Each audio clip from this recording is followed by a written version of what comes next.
Sleep deprivation is often dismissed as nothing more than grogginess. But in truth, the effects are far more insidious, far more haunting, as if the very fabric of the mind begins to fray when the body is denied its rest. A lack of sleep doesn't simply make you tired.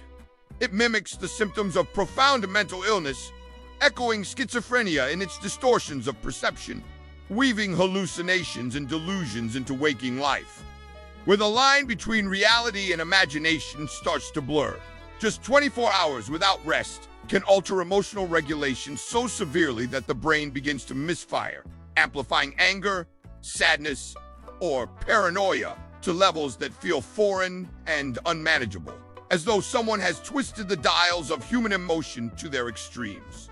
Scientists scanning sleep-deprived brains find a disturbing picture.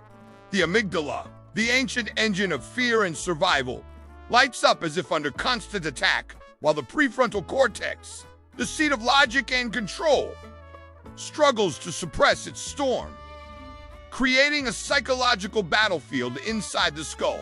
And as the night stretches on without sleep, the body cascades into chaos, pumping out cortisol, the stress hormone, in endless waves, tricking the heart into racing, tightening blood vessels, raising blood pressure, as if preparing for dangers that do not exist.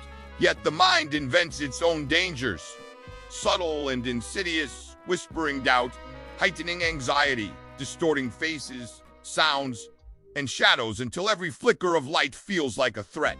The hallucinations that emerge after extended deprivation are strikingly similar to those of psychiatric disorders. Hearing voices, catching glimpses of figures at the edge of vision, or feeling a crawling sensation on the skin, all products of a brain so starved of rest that it begins to betray its own reality. The strangeness does not stop there. Language falters, attention collapses, and memory crumbles, as if years of learning and experience are suddenly erased, leaving behind fragments of thought that drift and vanish before they can be grasped. Decision-making suffers catastrophically, not just through slowed reaction times, but through reckless impulses, as though the brakes of the mind have been severed, a phenomenon that has been compared to drunkenness, but in many ways runs deeper. For while alcohol clouds judgment, sleep loss dismantles the very architecture of consciousness itself, dismantling circadian rhythms that govern not only energy, but also hormone release, digestion, immunity, and even the expression of genes. Indeed, a night of missed sleep alters the activity of hundreds of genes, including those tied to immune defense, cancer suppression, and metabolic regulation, making the body vulnerable in ways far beyond the mind's comprehension.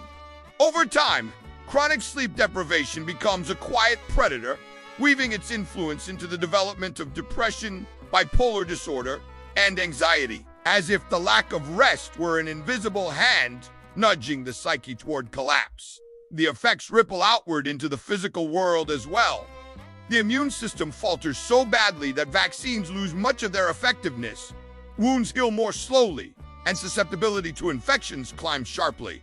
And then there is the eerie phenomenon of microsleeps, fleeting episodes where the brain shuts down for mere seconds even while the eyes remain open, moments in which drivers have drifted off highways without ever realizing their minds had gone dark.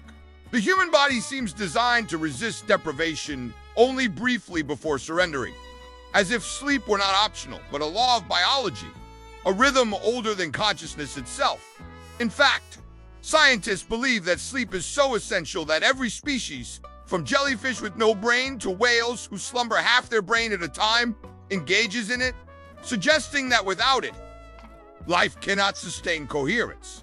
And so the deprivation of sleep becomes something like the deprivation of sanity, robbing the mind of its anchor and the body of its balance, twisting reality until the waking world resembles a dream gone wrong. The mind unravels not because it is weak, but because sleep is the loom on which consciousness itself is woven.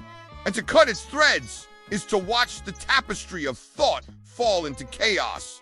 In the silent hours of wakefulness, when the body longs to surrender but is forced into vigilance, we come face to face with the truth that sleep is not a luxury, not a passive state of rest, but the guardian of sanity, the nightly architect of the self. And without it, the human